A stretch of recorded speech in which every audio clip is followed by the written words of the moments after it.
நீங்கள் பார்த்து கொண்டிருப்பது ஆன்மீக பூமி யூடியூப் சேனல்.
சொல்லப்பட்ட அந்த கைலாச மலையிலே அந்த தங்க கைலாச மாமலையிலே பகவானும் பார்வதியும் வீட்டிருக்கின்றார்கள். இப்படி வீற்றிருக்கின்றார்கள். 30 கோடி தேவர்கள், 48,000 ரிஷிமார்கள், சங்கத்தார், சமயத்தார், வானவர், தானவர்கள், இந்திரன் இறைவர் இப்படி வீட்டிருக்கிற கைலாச மலையிலே இப்படி அநேக முனிமார்கள் படை சொல்லக்கூடிய இந்த கைலாச மாமலையிலே அங்கே மதகமாமலை என்று சொல்லக்கூடிய பட்டணத்தை மரகத மன்னன் ஆண்டு வருகின்றார்.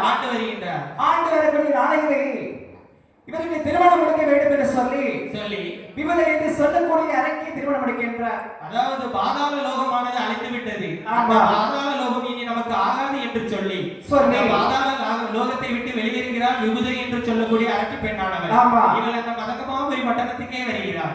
அப்படி வந்து இந்த மரகத மன்னனை காதல் கொண்டு காதல் திருமணம் செய்கின்றார்கள். மன்மதன் நதியை போல வாழ்ந்து வருகின்றார்கள். இருவேறும் ஒரு சேர வாழ்ந்து வரக்கூடிய காலகட்டத்தில் இவர்களுக்கு எல்லா செல்வமும் இருக்கின்றது. ஆமாயா, ஆனால் குழந்தை செல்வம் இல்லை.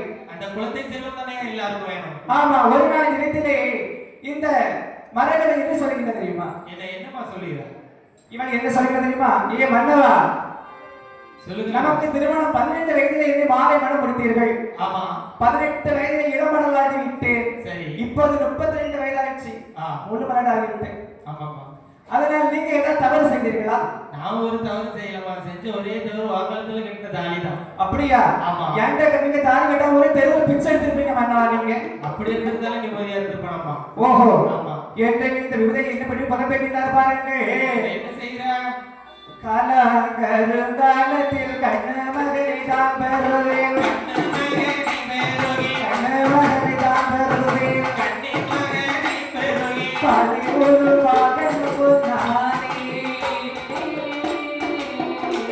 பழி ஒரு மகன் பொன்னானே,